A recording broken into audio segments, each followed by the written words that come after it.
about town, and we're going to be doing something very special this week. We're going to be talking with former employees of WILE Radio, because on April the 9th, the station will be celebrating their 40th anniversary. And on today's program, we have the gentleman who was known as Mr. Radio when I went to work for the radio station. We have with us Dave Lormer. Glad to have you here, David. Thank you. Thank you. Glad to be. I could remember that when I started to work, and Careful that was in April 14, 1952, and okay. You were the one that I looked up to. How long had you been there? Well, let's see. Actually, I started before the station went on the air. It went on the air, as you said a minute ago, on the 9th of April, and I started about the middle of March, and at that time, we were doing what we call test, and we would run test for maybe 2 hours, say from 9:30 to 11:30 in the morning. Then we go off the air, and then maybe we'd come back on at 1:30 or whatever. And it was always of a rather indefinite period of time. We would go off and come back on and go off and come back on. Sometimes you'd come on in the middle of the night, and would allow the technical people to do adjusting to the equipment and things of that nature. But they were still sawing and hammering when I started, and I started as a part-time announcer. At that time I was finishing up at Muskingum, and would come over in the afternoon and then of course work all the weekends. And as most starry-eyed young guys, wow, to be on the air, it was something amazing. Well, we didn't have a radio station here at that time, but I understand there was one here. Clarence Waller, that's the father of Clarence Waller in New Concord, started WALR, and that, I'm not sure whether that was in the late 20s or the early 30s, and it was, I don't really know that much about it. I don't know enough to talk about any history of it, but it was a radio station in its full bloom, and we got on the air. We started that Friday morning with Olin Hull, who was pastor of the 9th Street Methodist Church, and Father Drescher, who was pastor of St. Benedict's, and they gave the prayer at 6:30 in the morning, right after we started with Beautiful Ohio, and there it was. Now, radio is a lot different today than it was. Very much. What kind of schedule did you have in the early days? Did I have? Yeah, I worked 7 days a week, mostly for the glory of it. Oh, really? Well, no, that's not quite true, but we tried to do as much as we could to bring radio communication to the general area of southeastern Ohio and Cambridge. I notice the technical advances that have been made from when I started to the present day, for the benefit of those who do not remember. Way back when, we had no such thing as a tape recorder. This was before the days of wire recorders. Anytime we wanted to record anything which couldn't be done in the studio, we had a recording machine, a large machine that was taken out on site, and you used a big disc, and the disc was made of stainless steel, and it had a vinyl top on it, and the machine would actually record just like the current 45 RPM records. Of course, back then they were 33 1/3, and this is the way we recorded a program. If we didn't do that, then we would do it as a remote broadcast, but the telephone lines at that time were rather sketchy at best, and if you got away from home base, why, you ran into a lot of line problems. So it was somewhat primitive. Now, when the radio station began, it was in a building out on Beatty Avenue, right. 917 Beatty Correct. Avenue. Can you tell us just a bit about the building itself? Well, the building that you're seeing on the picture right now is, I think, occupied by the American Legion. You walk in the front door, and to the right was the continuity office. No, I'm sorry, it was the sales office. And to the left was the office occupied by Hilda Schaefer, who was the bookkeeper. Then there was more or less a foyer in the middle of the downstairs, and back on the left was the sales office, and on the right was the office that Howard Donahoe, who was the general manager of the station, occupied. And outside of his office was the office of Joanne Ferguson, who was the secretary. And upstairs was all the production facilities. There were 3 studios and a control room. The control room was in the middle, and there was a large studio on the east side and a smaller one on the right, and then a very small one just ahead of the control room. And then there was a couple of rooms there for records and library and things of that nature. So, now, did you have to prepare the news, all the news? well, of course, the news at that time came on a teletype from the Associated Press as long as the teletype was working. Oh. And if it wasn't working, then you had to be very imaginative, particularly as it related to things outside of the confines of Cambridge and Guernsey County. I did the news at 8 o'clock in the morning, and would get in there before 7 and pull whatever news was available from the Associated Press wire and make the calls to the local law enforcement agencies and the fire department. And it was a fight for news all the time at that time because there was tremendous competition between the radio station and the newspaper. See, the newspaper had been here for years, and they had been the sole supplier of news for the area. Well, along comes this brash young upstart radio station, and they can instantly put on the air something that is happening. And it developed into quite a sense of rivalry, and you always wanted to be first with the news, whether you worked for the newspaper or the radio station. The advantage the radio station had over the newspaper was that they could do it instantly. The newspaper, of course, could provide pictures and a larger story and things of that nature. Now, of course, at the time you started with the station in 1948, you had no idea how long it was going to last or if it would last. What do you think caused it to survive? Anything in particular? I think there were 2 things that made the station. The first summer we were in business was the summer of the sesquicentennial. And this was like a Roman holiday almost. Wheeling Avenue was virtually blocked off. And the station made arrangements for a building to be erected on the courthouse square. And they did a number of programs from that studio, downtown studio. There were a great deal of visiting dignitaries. We were broadcasting literally all over town. I remember I broadcast one person who crawled up on a tower and jumped into a tub of water. This was it was a circus act, you know. And this was, at that time,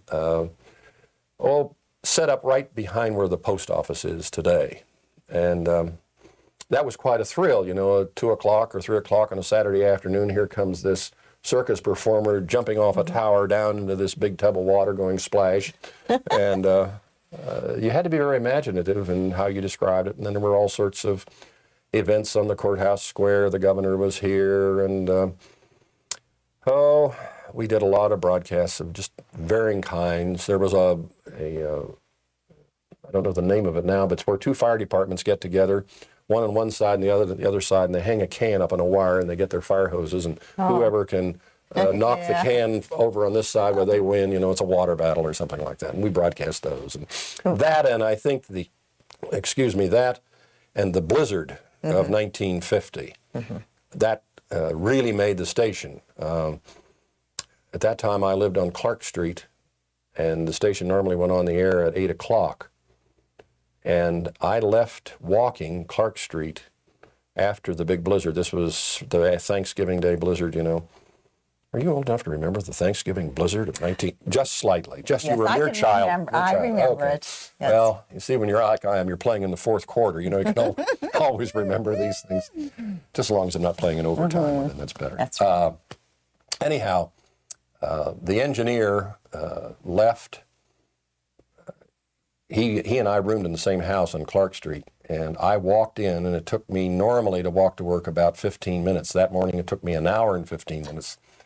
I left the rooming house at 6:30 and got to the station at a little after 7:30, and the engineer drove as far up Browns Heights as he could, and he got to, at that time, it was the Oliver farm. Butch Oliver lived there, and he could go no further.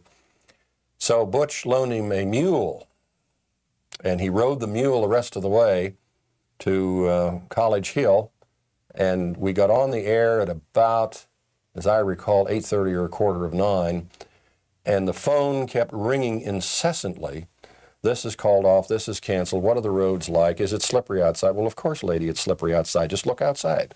There's 26 inches of snow out there.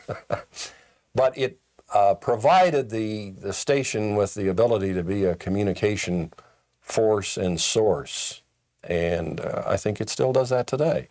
It instantly provides information to great masses of people, which, of course, you couldn't do any other way. And I think that the blizzard and the fact that they did such a great job during the sesquid were two of the big things. And their dedication to public service and so forth. And you talked about the gentleman jumping into the tub of water. Was that the biggest thrill that you ever had in radio? Oh, no. The biggest thrill I ever had in radio, and I guess I didn't really realize it at the time, in 1948, Harry Truman was running for re-election. And in those days, they had whistle stops. They'd run trains, and the candidate would get out on the back gate of the train, and he would talk to the people that were assembled. And Harry Truman's train was going through Marietta. And back then, NBC had the red and the blue network. They were two separate networks, and usually the blue network was deemed to be the little better network of the two, but they ran simultaneous programs and then they ran separate programs. But the local Democratic Party here wanted a broadcast of Harry Truman's speech, so they paid the money, and we set up a telephone line from Marietta to Cambridge, and I think the broadcast was to be something like 12:30 or whatever. So I went down as the announcer to cover this program for the station.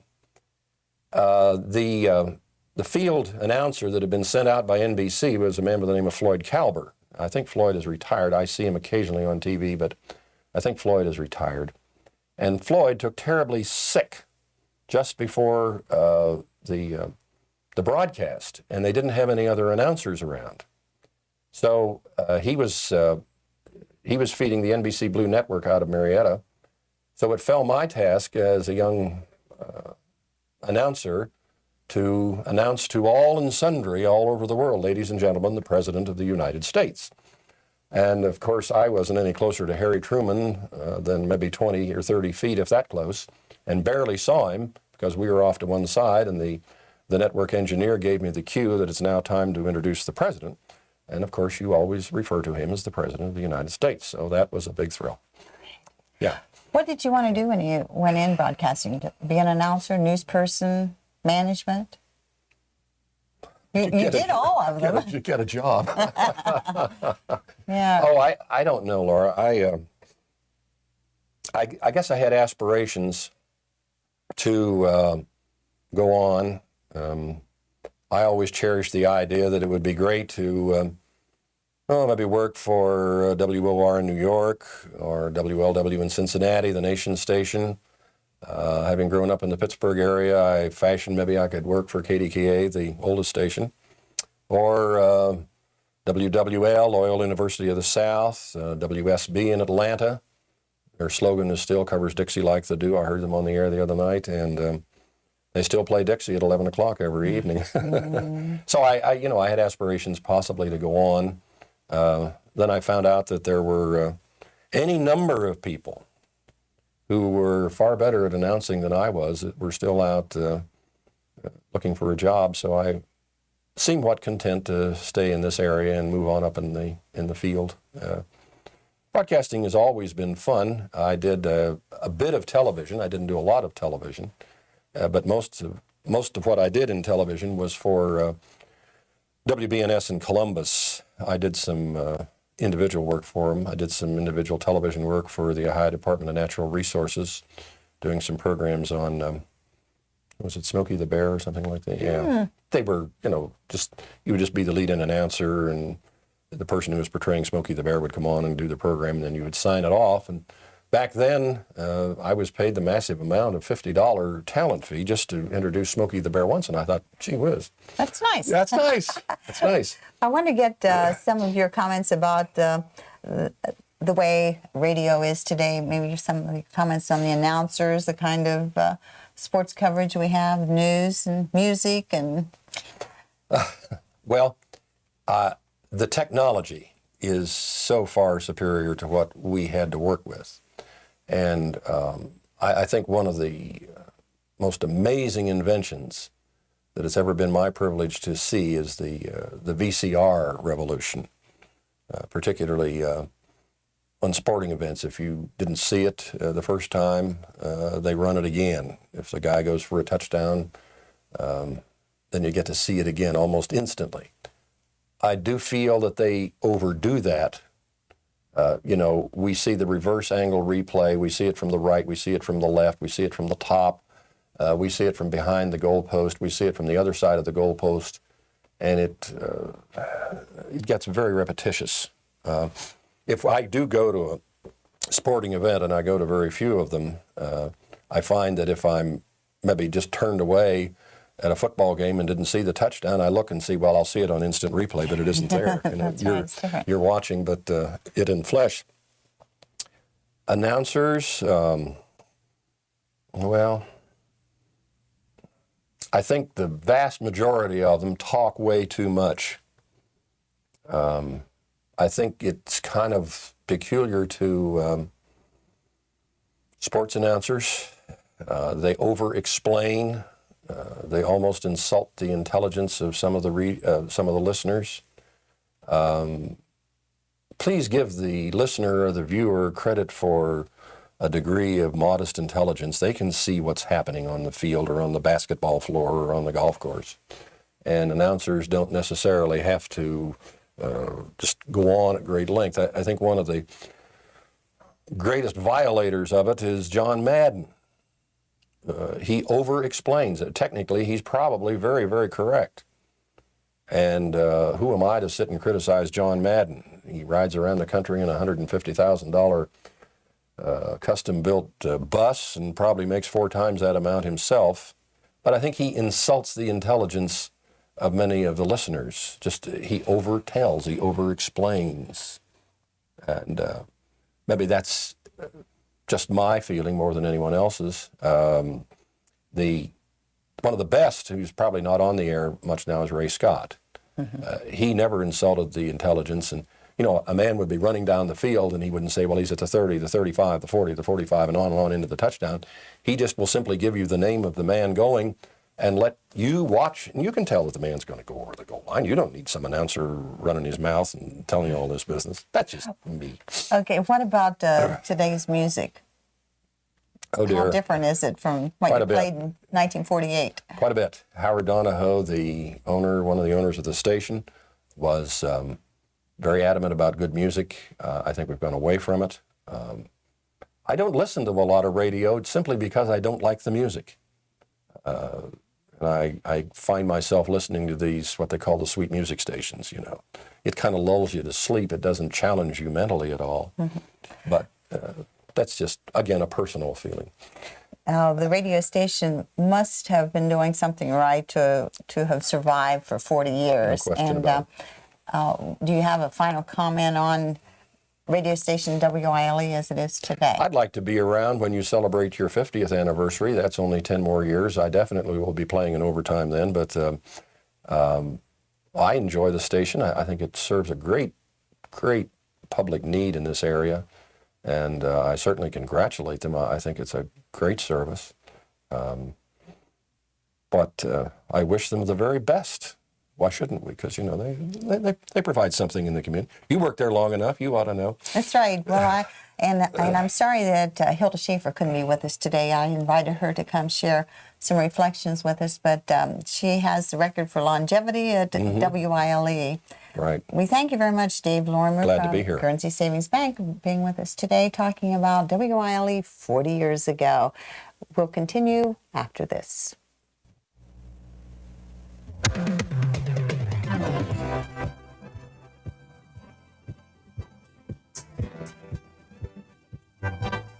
Welcome to Two About Town. This week we're reminiscing just a bit because WILE Radio will be celebrating their 40th anniversary on April the 9th.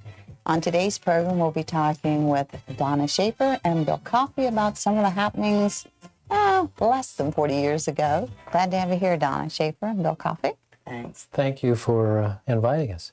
I think it's important that people in the area get acquainted with some of the people who were around earlier in the progress of the radio station, and maybe we can just talk about some of the things that are different, some of the fun things that happened, and what you feel that the station has given to the community over the years. Now, Bill, you ended up being an owner. I'm sure that when you started out, you didn't think you would, or did you have ambitions then to own a station? Well, unfortunately, when I started in broadcasting, I started approximately the same time that WILE, but I started in another area and was interested in a different kind of radio. My timing was just beautiful because I was interested in dramatic radio. I wanted to produce and direct radio drama. Of course, at that time, television came in, and shortly after that, that kind of radio went by the wayside. But I set out to own a radio station someday.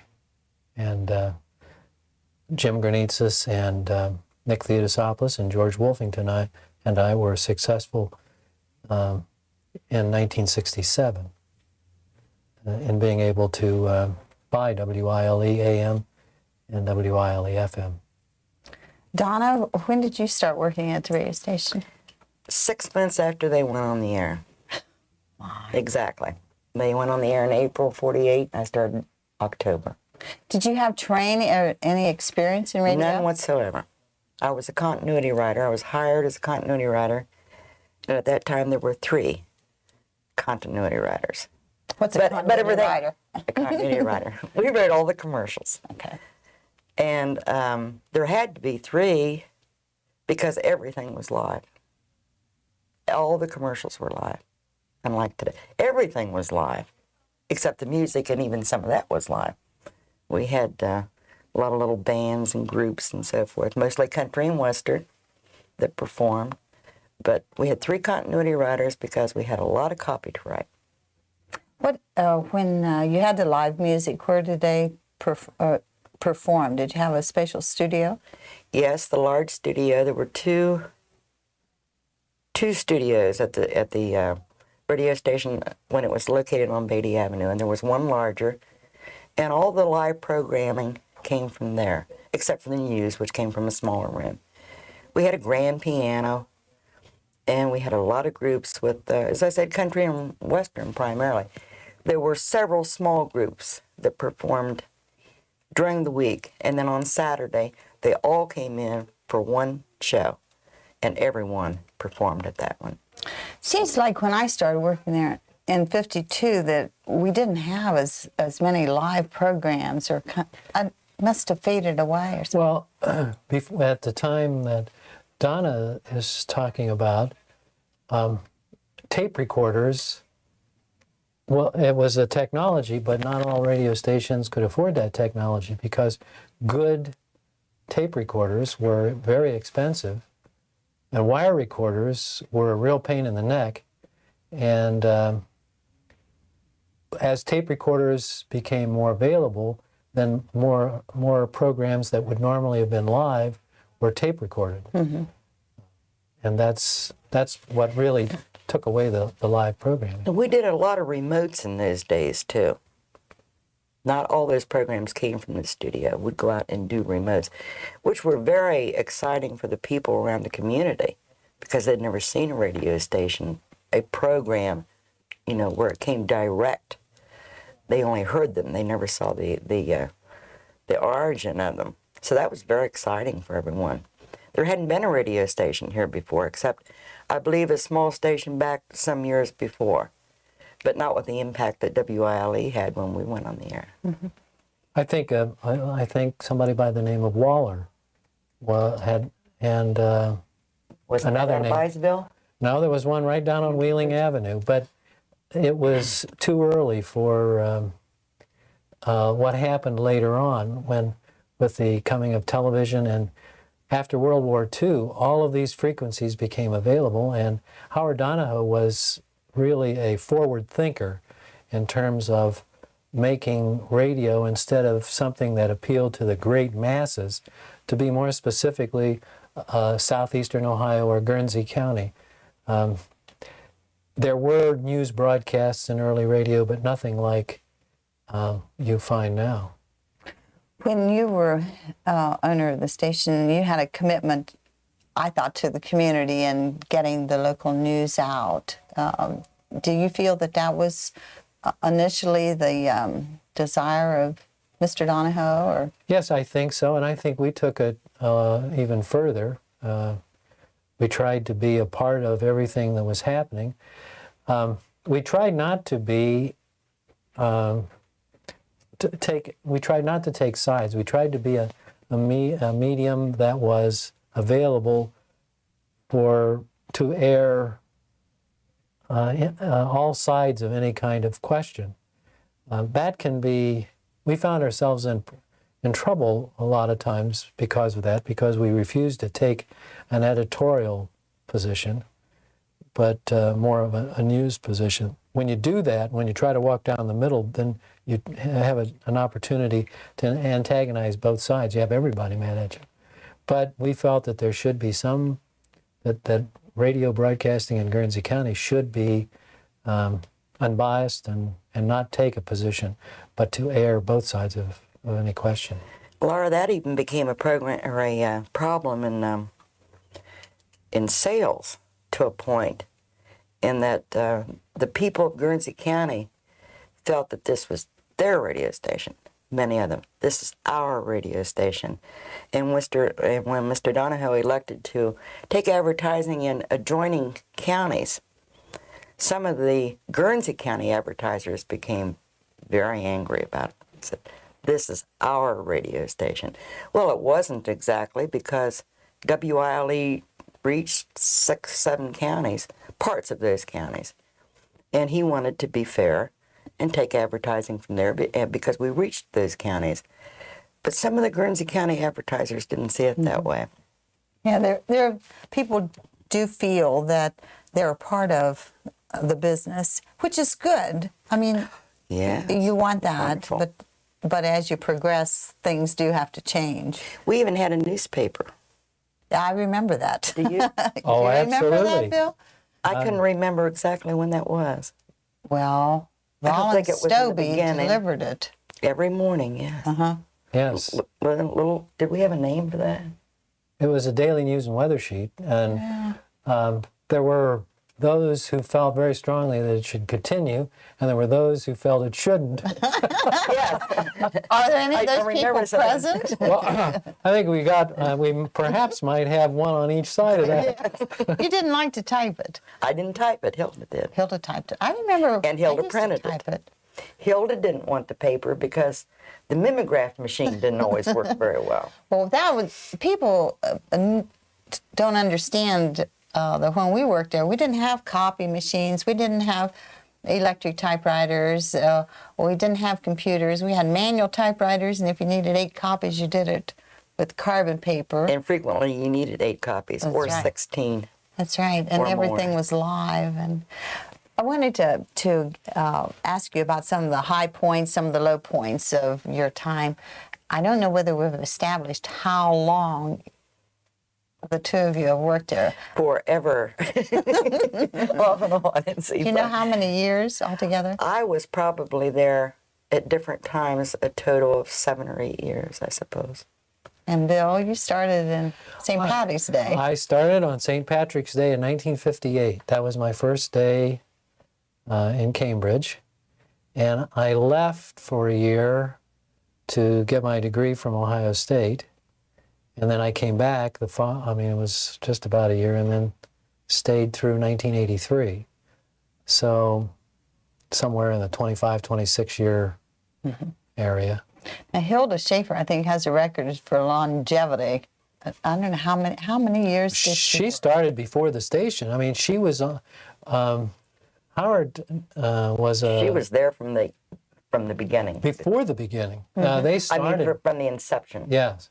Right, from the beginning. And because she was the accountant. And she retired what year? I don't remember. 80, 79 or 80, I think. Something like that. And she Probably was about 80.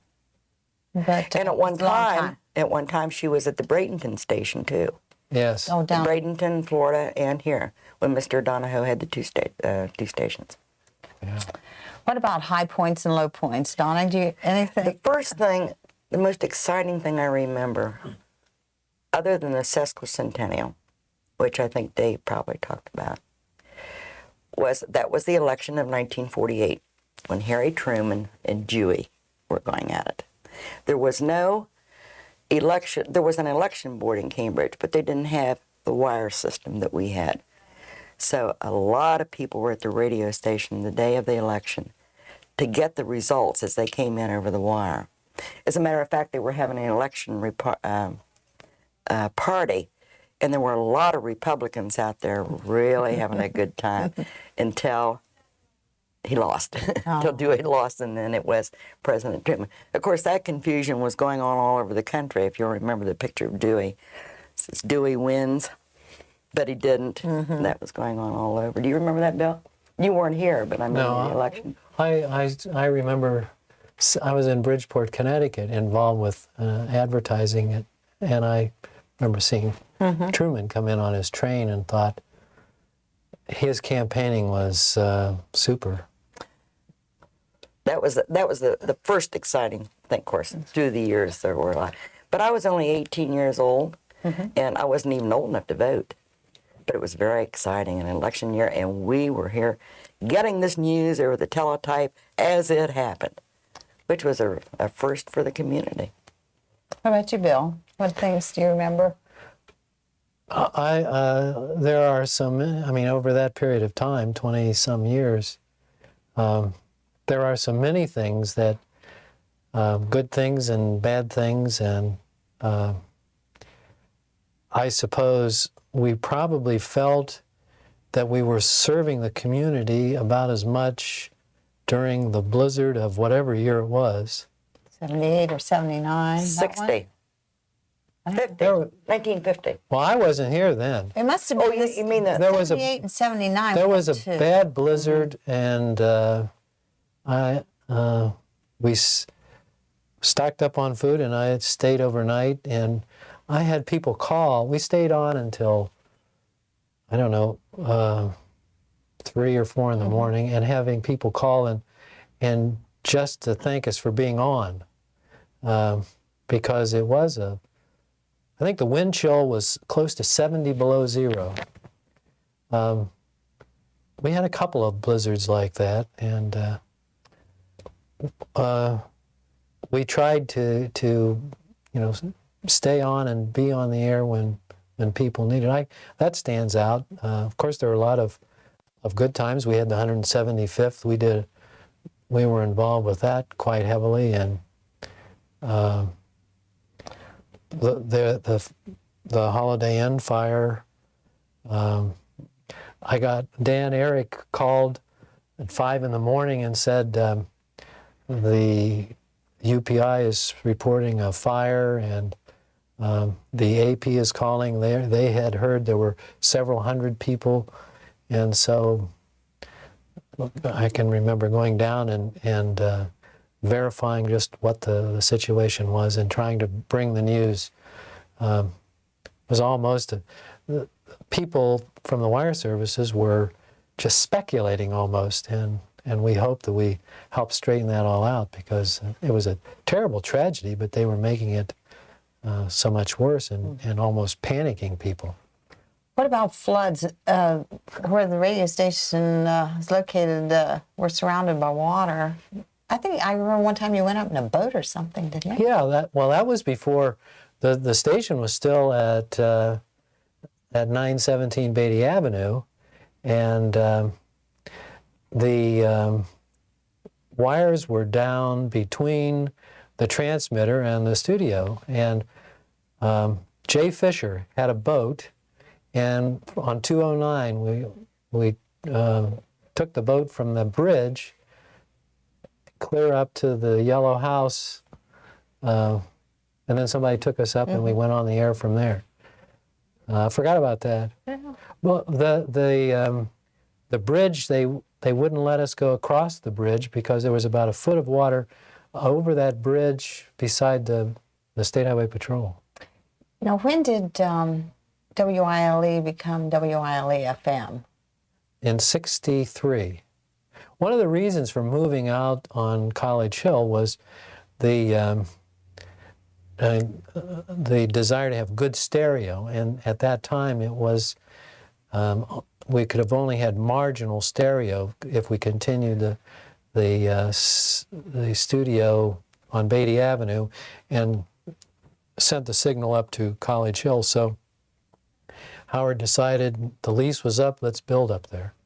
And it gave us a little better better signal for FM.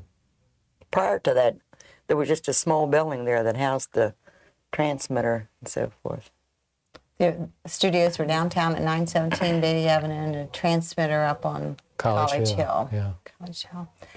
Now that the station is approaching 40 years of service, do you think there are things that will change for the next 40 years, or do you think radio as a medium has kind of formatted itself and there'll just be little variations, different kind of music, different kinds of announcers, or do you think there's a whole new way that radio is? Well, every time I think that something has reached a point and it will never change, it does.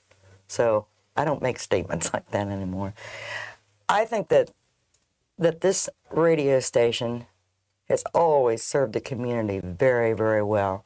No matter who owned it, who operated it, who worked there, whatever. It has served the community very, very well. And I think it always will. It's a small community. In a large community, a large radio station doesn't tell you what the menu is to schools today, what buses are running late and so forth. But around here, and this is a farm community, I mean, it's a rural community, they need that sort of information. People out in the country need it. And I would hope, and I certainly think it will continue to serve the community as it has in the last 40 years.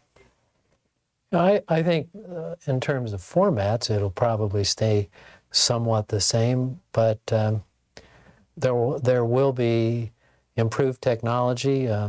Radio at one time was strictly just a mass broadcast facility, and now it's focusing in on individual demographic groups.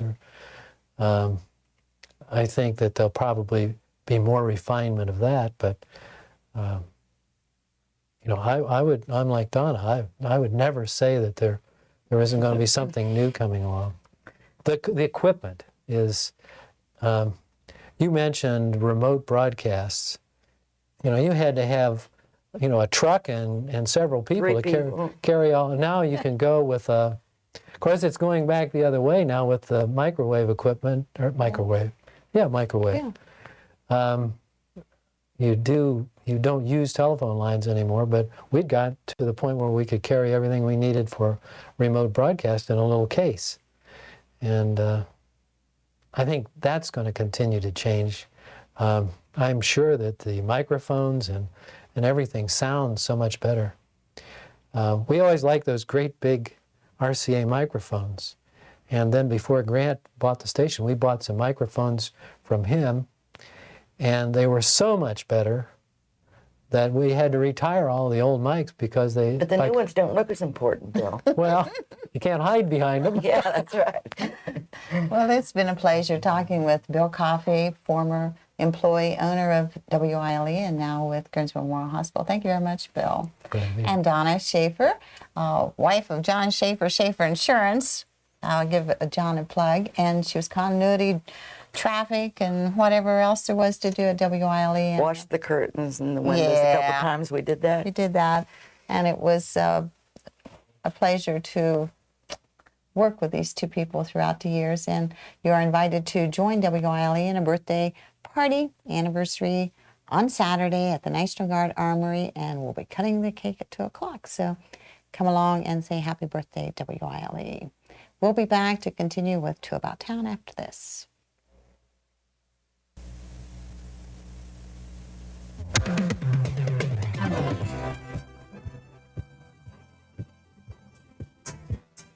Welcome to Two About Town, and I've been having the most fun because we've been having a sort of a reunion with the people who worked at WILE over the past 40 years. And today we're going to be talking with Tammy Theodosopoulos and Lou Wagner about the time they spent at WILE, and we had a lot of fun there.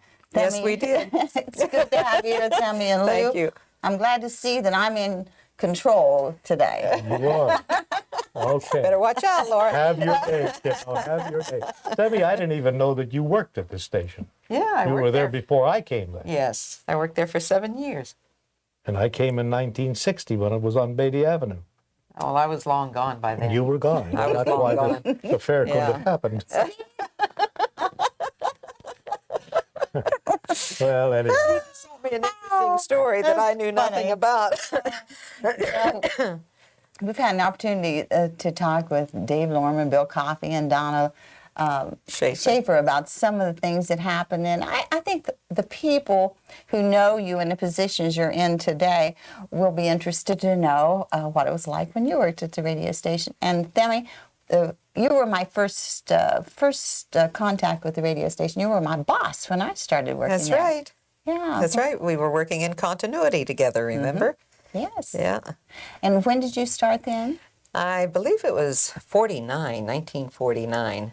It was either 48 or 49. I can't remember back that far.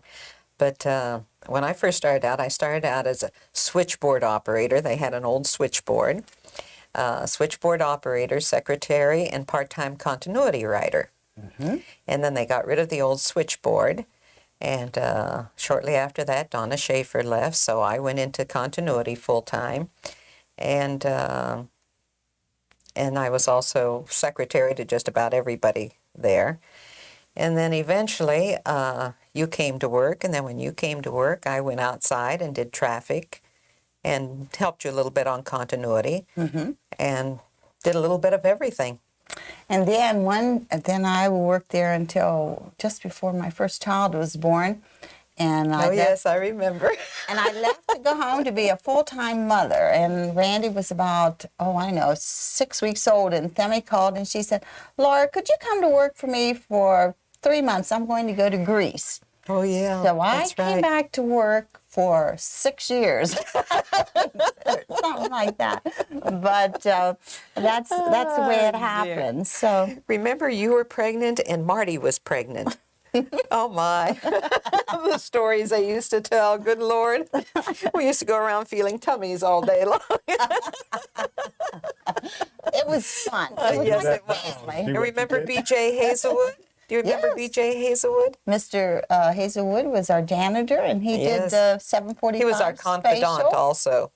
We I used to know. take all our troubles to him, and he'd listen, and he'd say, everything will turn out all right, honey. You just wait and see. That's right. And it turned out I went to school with one of his sons, that right? James Hazelwood. Not James. Yeah, James. Yeah. He was a sweetheart. He Yeah, was he very was. nice. There were a lot of nice people there. Yes. And And I worked there at the time. There was Hilda Schaefer, Dick Rose. Dick Rose, Bruce Line, Bruce Meehan. I mean, and of course Mr. Donahoe and Mrs. Donahoe, and David Lorimer, and I think that's about all that's Al still. Engel. Al Engel, He yes. was our engineer. Remember Yeah. him? Mm-hmm. Yeah. And before that, there was somebody else. Their names Forgotten have who. escaped me. Yes. Yeah. And Lou, when did you first come to WILE? 1960. And where did you come from? Came from Mount Vernon. It was on 4th of July we arrived in 1960. Well, I can remember you telling us about an interesting radio program, a morning program that you had up at Mount Vernon when you did the morning shift from your house or your porch. Well, when I first arrived there, the radio station was in the old farmhouse. And the concrete block station where they kept the transmitter and everything was about 100 yards across the field.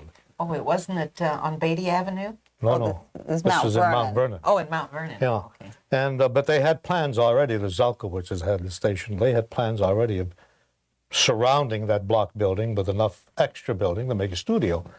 So they had it done, and I didn't have a place to live. So they said to me, "How handy are you with hammer and saw?" Pretty handy. So I would tell you what.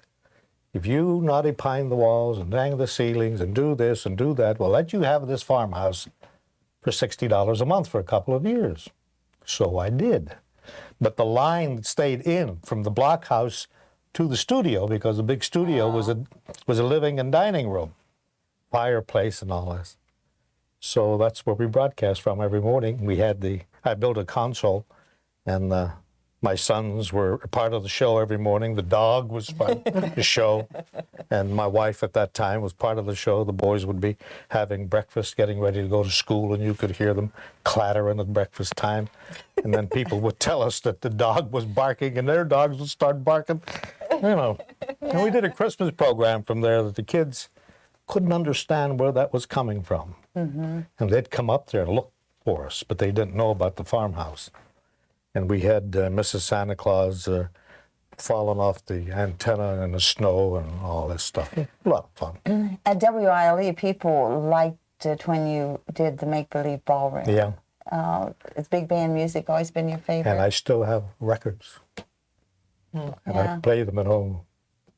And now, so not that anybody gets the wrong idea, these aren't the same records that the station owned. These were records that I bought or Mr. Donahoe allowed me to buy at a lower rate from the salesman when they came around. In other words, if we bought one for the station, we bought an extra one for anybody. It wasn't only myself. Yeah, that's nice. And then in the basement, the old 78s. But he told me right away, he says, if you want any of those 78s, go down and go through them because we're going to give them away. So I went and got a few of them. Yeah. Got to collect some collector's items. Yes, they are now.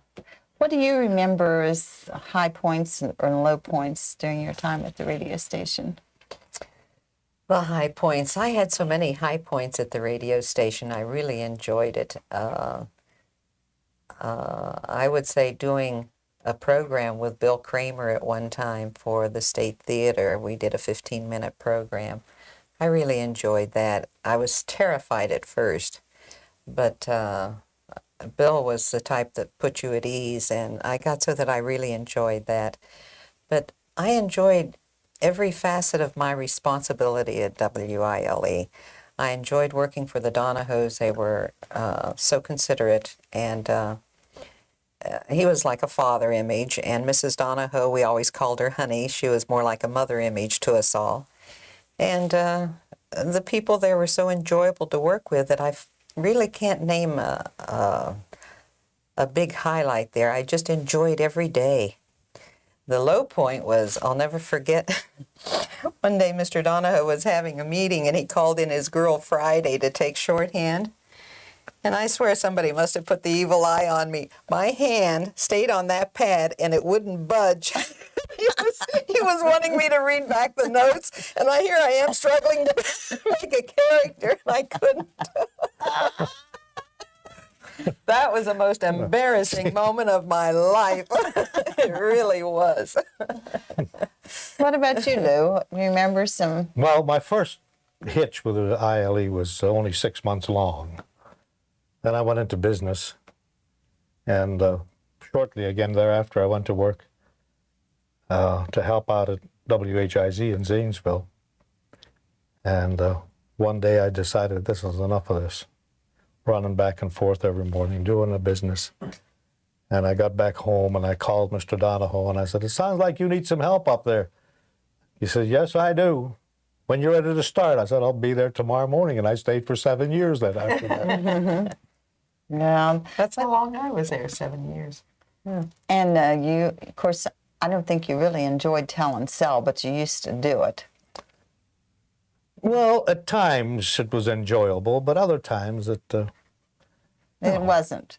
Yeah. Well, people wouldn't write clearly, and you didn't have time to...